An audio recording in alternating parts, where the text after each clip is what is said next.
Olá, sou Paulo Eduardo e nós estamos chegando aqui para mais um estudo no canal Minuto Missionário. Seja bem-vindo. Que bom encontrar sempre você aqui seguindo os nossos estudos, não é? Estamos já aí há várias semanas estudando a carta que Paulo escreve aos Gálatas e eu quero te convidar a me acompanhar em mais um estudo. Se você ainda não é inscrito no canal, se inscreva, deixe o seu joinha aí também e faça o seu comentário, comente, é sempre bom a sua participação. Vamos lá para mais um estudo bíblico?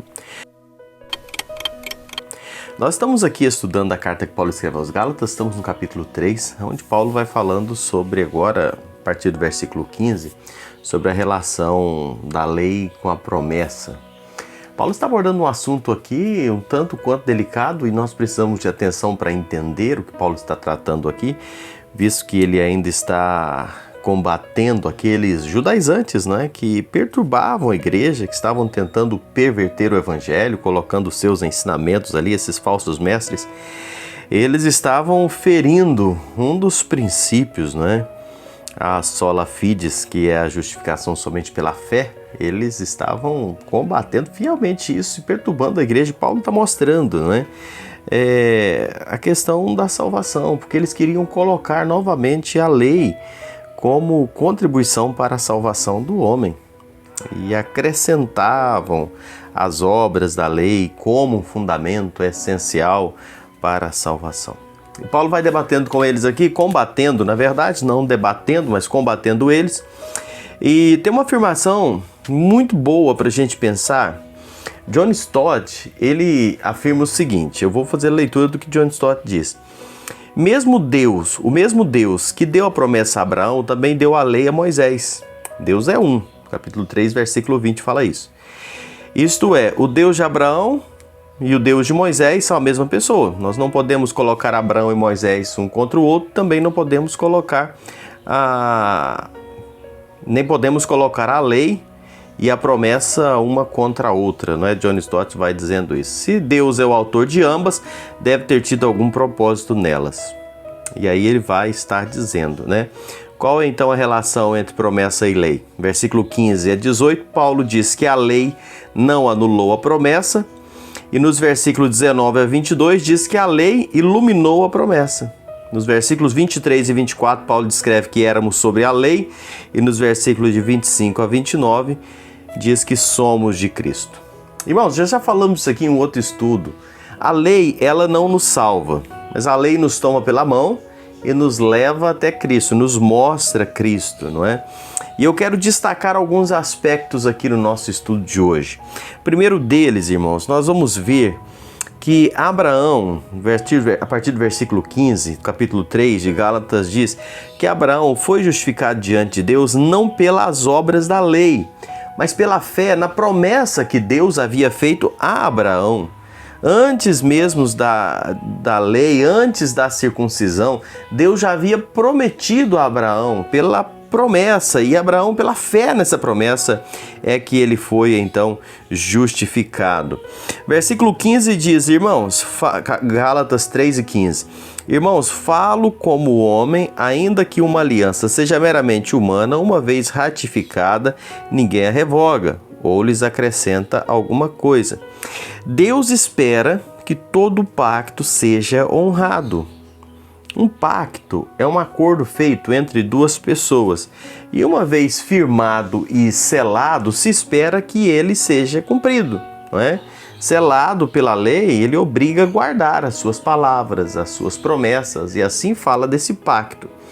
Se mesmo entre homens, uma aliança, ela precisa ser honrada, um pacto ratificado não pode ser alterado, uma vez que ninguém pode revogá-lo, ninguém pode acrescentar nada. Quanto mais quando nós estamos falando de Deus que é fiel para manter a sua promessa. Quando duas partes elas concluem um acordo, isso não pode ser mudado por terceiros, né? Mesmo muitos anos depois. As únicas pessoas que podem alterar um pacto, um acordo, seriam aquelas pessoas que firmaram esse acordo. Acrescentar qualquer coisa de um contrato seria totalmente ilegal. E Paulo está trazendo isso aqui nessa ocasião, não é? Que é usada a palavra aliança, não é? A palavra original aqui, aliança, também a mesma palavra que traduzida para testamento. Paulo está destacando que os desejos, as promessas expressos em um testamento, elas são totalmente inalteráveis. Se o testamento de um homem não pode ser alterado, quanto mais, né, nem modificado, muito menos as promessas de Deus. Versículo 16, ele segue dizendo: ora, as promessas feitas a Abraão e ao seu descendente, não diz aos seus descendentes, como se falando de muitos, porém como de um só, e o teu descendente, que é Cristo. Versículo 16.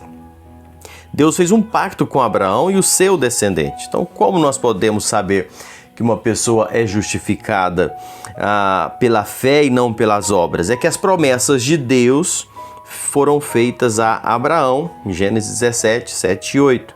E a Cristo, né, que seria, no caso aqui, nós lemos o seu descendente. Se Abraão foi justificado pela fé, se entende, igualmente a sua descendência também. Não foi por intermédio da lei que Abraão, a sua descendência, coube a promessa de ser herdeiro do mundo, mas sim mediante o quê? Mediante a justiça da fé. Seu descendente, que a palavra fala, o Senhor Jesus Cristo. O propósito de Deus não era apenas dar a terra de Canaã aos judeus, mas é sobretudo salvar os crentes. Era esse o propósito de Deus desde o princípio, salvar aqueles que estão em Cristo, descendente de Abraão. Não havia obras a realizar, não havia leis a obedecer, não havia méritos a se conquistar, nenhuma condição para preencher. É como um testamento humano, é uma decisão, é um acordo. E isso é uma promessa e ela é inalterável e continua em vigor até hoje. Aqueles que estão em Cristo pela fé, eles são justificados, então não precisa mais nada.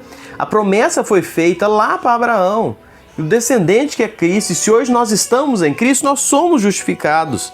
Deus não fez promessa para quebrá-las, Ele nunca anulou, não modifica a sua vontade. Verso 17 diz assim: e digo isto, uma aliança já anteriormente confirmada por Deus, a lei que veio 430 anos depois, não pode abrogar de forma que venha a desfazer a promessa.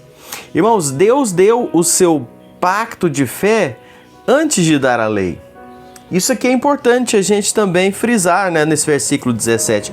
Como pode saber que uma pessoa é justificada somente pela fé? Porque Deus deu a promessa de fé a Abraão antes da lei de Moisés. Abraão foi justificado pela fé mais de 400 anos antes da lei ser dada. A aliança da fé tem as suas raízes na eternidade, uma vez que antes dela ter sido dada a Abraão no tempo, foi dada a Cristo na eternidade. Louvado seja Deus por isso. E eu vou ler só o versículo 18 aqui para a gente terminar o estudo de hoje.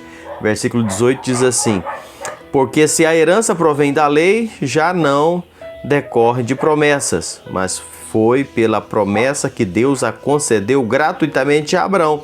Deus deu herança pela promessa e não pela lei. A herança concedida a Abraão, ela foi a justificação, e ele não foi justificado pela lei, mas sim gratuitamente, pela promessa feita o Senhor, e isso pela fé. Abraão não mereceu, não conquistou essa herança, ele a recebeu gratuitamente pela fé. E tem um escritor, William Hendrickson, ele diz assim, e ele está absolutamente correto quando ele diz que a salvação é um dom gratuito de Deus e não uma conquista do homem. Tudo isso nós falamos aqui, olhando o contexto, não é, do que Paulo está dizendo aqui, para entendermos que hoje nós somos salvos pela promessa que Deus fez a Abraão, que foi justificado pela fé, e hoje nós, pela fé, também alcançamos redenção e justificação em Cristo Jesus. Que Deus te abençoe grandemente. Espero você no próximo encontro no canal Minuto Missionário.